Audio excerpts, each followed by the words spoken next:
What up, what up, what up? It's your boy Big Vern coming to you live from the App Stupid Studio. App like you got some sense. Please hit the like and subscribe button. Goes a long way. It helps the channel, and we appreciate it. A lot going on a busy Monday. We've got Alabama. They beat the brakes off Georgia, and then they let Georgia back into the game. That was weird. Louisville came up short against Notre Dame in South Bend. Congratulations to Coach Marcus Freeman. But we got ourselves now a rivalry, and they need a rubber match. Louisville won round one. Notre Dame won round two. Hey, look, this thing is starting to sell itself. Kansas State, they knock off Oklahoma State. And I don't mean by a little bit. They made that game look easy. Where do the Cowboys go from here? Kentucky knocks off Ole Miss. And Ole Miss. Wow. Mark Stoops had a great game plan. Things are very problematic for Ole Miss, considering that Charlie Weiss Jr., he's making more money than any other coordinator in college athletics. And this is the best that he could do. And wow. So yeah, that bad loss, that right there, that cemented making the SEC more turbulent, because the pecking order right now is Texas, Alabama, Georgia, and then that fourth spot, it's up for grabs. You got about 3 or 4 teams that's bidding on that spot. Tennessee's bidding on that spot. Oklahoma's bidding on that spot. LSU, they can make an argument for that spot. And find out why that's very problematic for Lane Kiffin and company. And then Miami. Did Miami get a gift on Friday night? I know Saturday we do cover the Survivor Series. We try and get them all in. However, that last play of the Miami game, it looked as if Miami got beat and Virginia Tech got jobbed.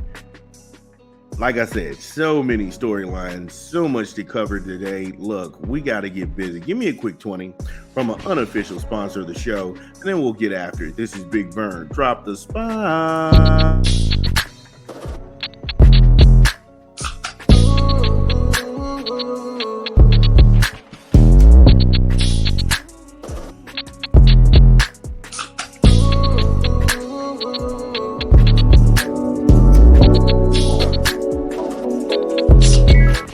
Yes, BK, have it your way, because you rule.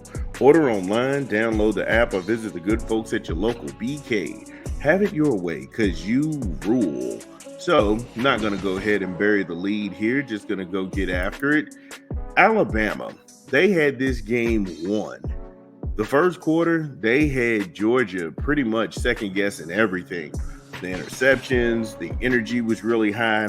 This game was 30-7 at the half.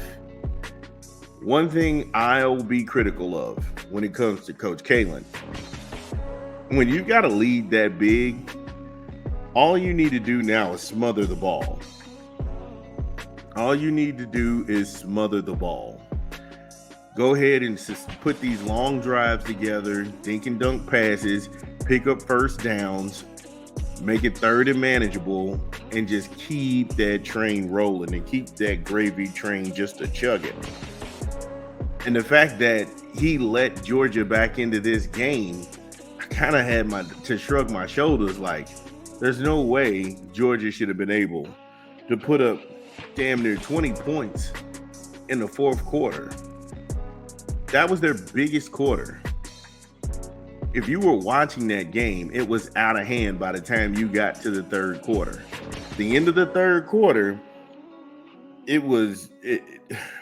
at the end of the third quarter, this was not enjoyable to watch by any stretch of the imagination.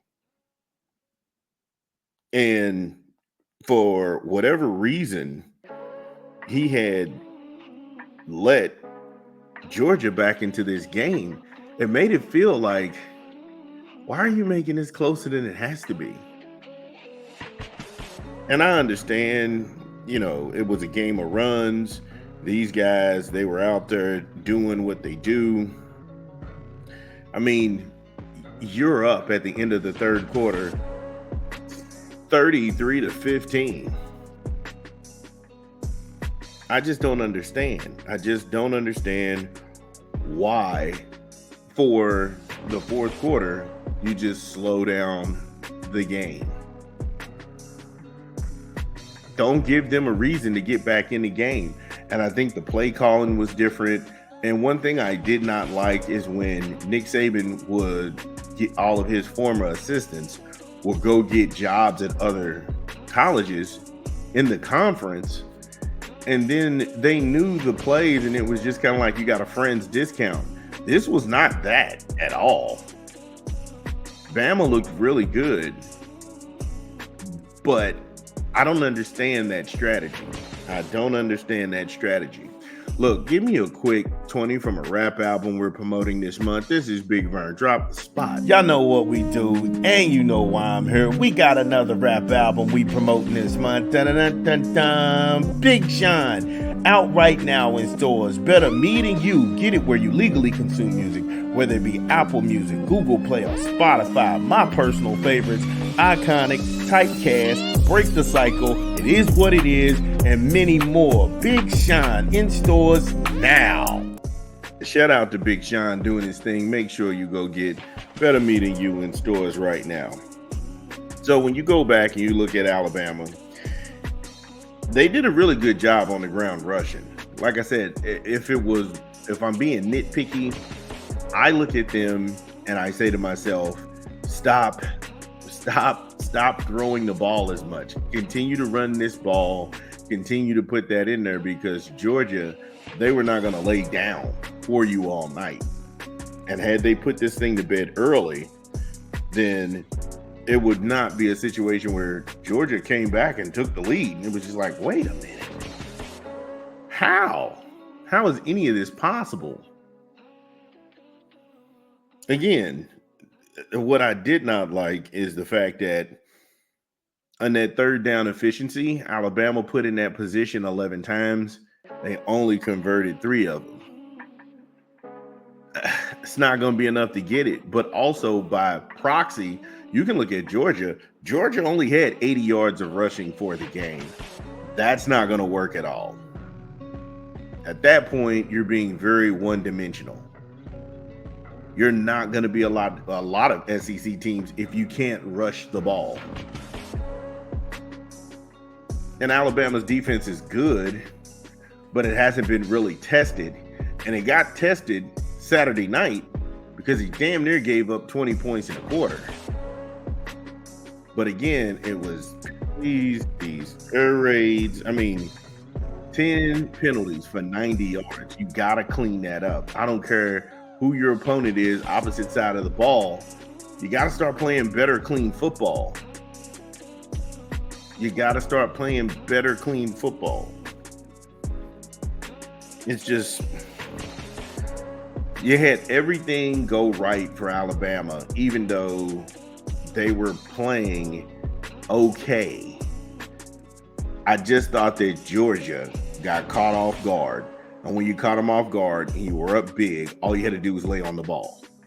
Lay on the ball, go dink and dunk, and you would have turned this thing around. I told people I don't believe in Carson Beck. I've never believed in Carson Beck. And to me, Georgia was struggling this year coming into the Alabama game. Georgia's offense was really struggling coming into this Alabama game. So, people try to say, oh, well, they always struggle with Kentucky. How? You don't know the SEC and blah, blah, blah, blah. Look, I know if they're telling the football universe, you all are the number one team in the country, you don't get to Lexington and lay an egg. And Carson Beck, even though he was piling up yardages, 50 throws. That's not his skill set. His skill set is not 50 throws. He had no choice but to go ahead and make them. But with that, his interception ratio was way up there as well. ETN, Georgia's running back, he didn't have over 56 yards for the game. again, when you start making yourself one dimensional and you just keep airing the ball out, then pretty much you put your defense at risk. And that's what happened. But congratulations to Jalen Milroe and Coach Kalen. Alabama, I'm sure they will go ahead and take the win. Nothing going on in there, but they have Vanderbilt coming up. They're going to beat them. South Carolina, they'll beat them. Alabama, Tennessee is a game that you want to keep your eye on. That's when they go to Rocky Top. You don't know what to expect. That's October the 19th. I remember saying something like the SEC, those top 4 teams that are going to get into the college playoff, that dust won't settle until you get to somewhere in mid-November. So far, it looks like I'm correct. They're going to beat Missouri. Missouri comes to Tuscaloosa. They'll beat them. They'll be in Baton Rouge against LSU. Mercer, I don't really agree with any of that. And then they play Oklahoma at Oklahoma. And then finally, the season closes with Auburn. So, congratulations to Coach Kalen. However, if you're part of the Alabama faithful, the Crimson Tide faithful, are you really happy about this win? Was it too close for comfort? Because if they lost this game, that would have been an epic blow to Alabama. However, just let me know what you think. Can Alabama run the table in the SEC? This is Big Vern. We'll be right back.